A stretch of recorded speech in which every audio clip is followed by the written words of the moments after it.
إلهي لست للفردوس أعلى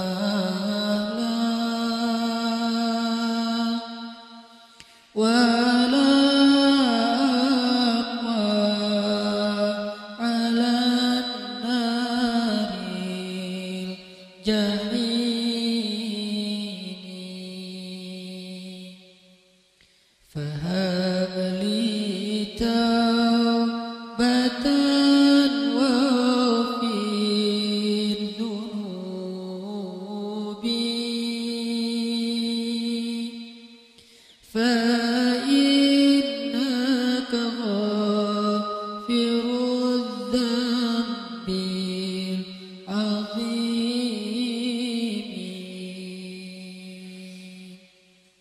Teman-teman sekalian, bait-bait kasidah itu ditulis dan dirangkai oleh para ulama adalah tentang pengakuan dosa seorang hamba. Ketika seorang hamba berada di puncak penyesalan dan merasa tahu diri bahwa dia adalah seorang hamba yang kotor, sehingga dia mengatakan, Ilahi lastu lil firdausi ahla. Ilahi, sesungguhnya saya tidak layak masuk ke surga Firdaus. Saya kotor, saya hina, saya penuh cela, saya banyak aib, saya banyak dosa. Sangat tidak layak saya masuk ke surga Firdaus-Mu ya Allah. Tidak ada satupun amal yang bisa saya banggakan sehingga menjadi jalan bagi saya masuk ke surga Firdaus-Mu ya Allah. Kita harus merasa diri kita rendah di hadapan Allah. Itulah kenapa kita sujud. Dan Allah suka kepada orang yang merendahkan diri di hadapannya. Itulah kenapa Allah suka kepada hamba yang bersujud. Seandainya pintu surga itu terbuka dengan kunci amal solih, saya tidak punya kuncinya ya Allah. Saya beramal solih tetapi belum layak untuk membuka pintu surga. Saya sholat, saya puasa, saya tarawih, saya sedekah, tapi semua itu belum cukup untuk membuka pintu surga karena keterbatasan amal solih saya. Masih banyak kesalahan dalam amal-amal yang saya kerjakan karena saya bodoh ya Allah. Lalu bagaimana nasib saya kelak di akhirat ya Allah? Jika ditimbang-timbang, sungguh kedurhakaan saya lebih sering daripada istighfar saya ya Allah. Saya tidak pantas menjadi penghuni surga ya Allah. Wala aqwa 'alan naril jahimi. Tetapi saya juga tidak akan kuat dengan azab neraka jahim-Mu ya Allah. Karena sesungguhnya tidak ada satupun dari makhluk-Mu yang sanggup merasakan azab neraka. Semuanya takut kepada neraka-Mu ya Allah. Jangankan 1 tahun, jangankan 1 bulan, jangankan 1 hari, sedetik pun tidak akan sanggup ya Allah. Karena saya mendengar sesungguhnya Rasulullah SAW bersabda, azab yang paling ringan bagi penduduk neraka adalah dipakaikan baginya sendal terompah dari api yang membakar kakinya sampai mendidihkan kepalanya. Itulah azab yang paling ringan di neraka untuk orang yang paling ringan berbuat dosa. Bagaimana dengan saya ya Allah? Dosa saya banyak. Saya pernah durhaka kepada ibu bapak saya. Itu saja sudah cukup bagi saya mendapatkan azab yang lebih besar di neraka, dan saya tidak sanggup ya Allah. Saya pernah durhaka kepada ibu saya. Saya marahi ibu saya karena satu kesalahan. Padahal saya lebih sering berbuat salah dibandingkan ibu saya. Tapi ibu memaafkan saya.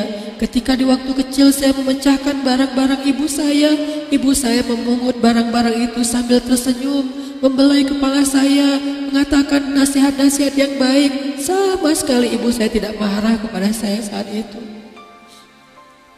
Tapi ketika telah dewasa, tidak sengaja ibu saya yang sudah tua renta kadang memecahkan barang saya, merugikan sedikit saja dari harta saya marah seperti setan ya Allah. Saya bentak ibu saya ya Allah, bahkan kadang membuat ibu saya terluka, kaget, takut. Pantaskah seorang ibu merasa takut terhadap anak yang dia kandung 9 bulan, yang dia lahirkan dengan taruhan nyawa, yang dia susui dengan darah dagingnya, yang dia didik, dia jaga, yang dia berjaga di malam hari tidak tertidur demi untuk menjaga anaknya dari seekor gigitan nyamuk? Pantaskah ibu merasa takut terhadap anaknya sendiri? Cukup satu dosa besar saja durhaka kepada ibu membuat saya pantas masuk api neraka. Belum lagi dosa saya kepada ayah.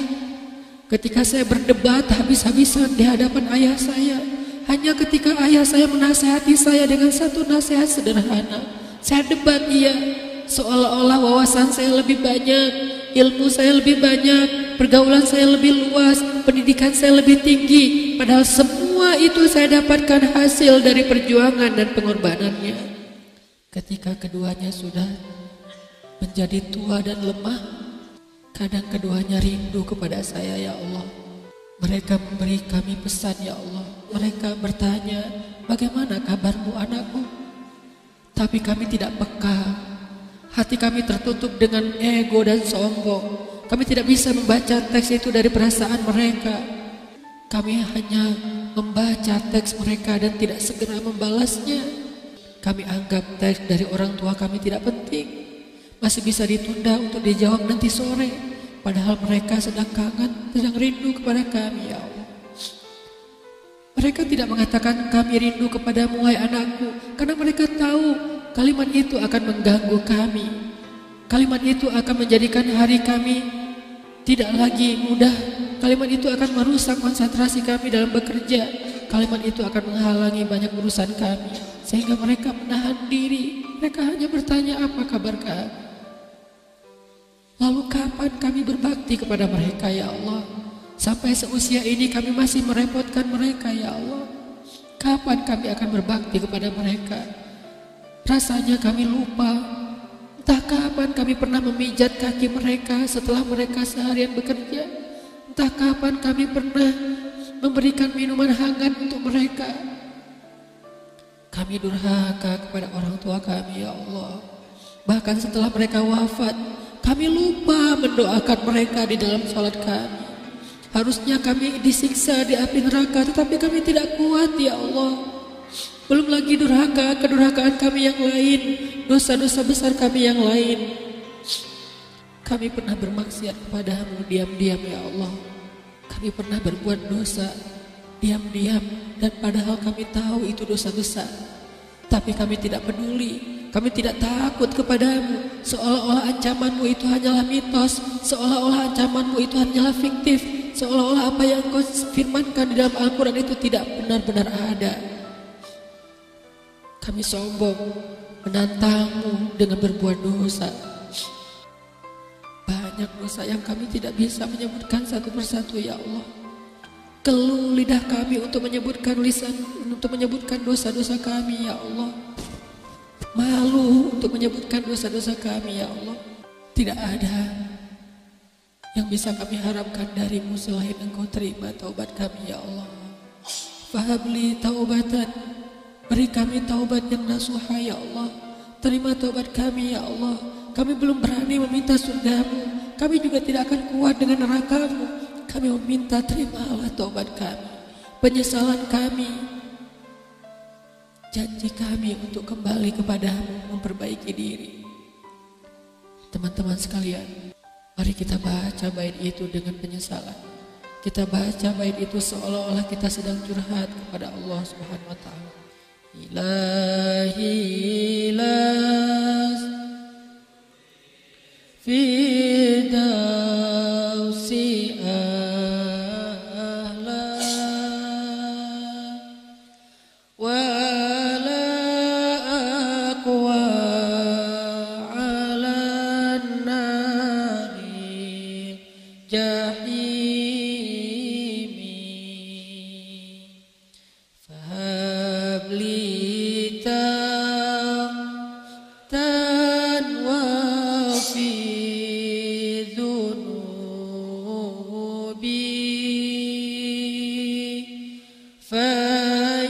فإنك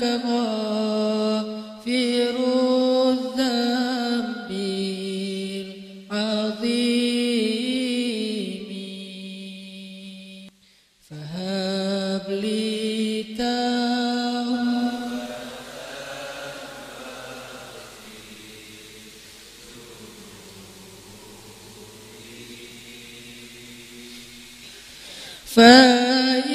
فإنك غافر الذنب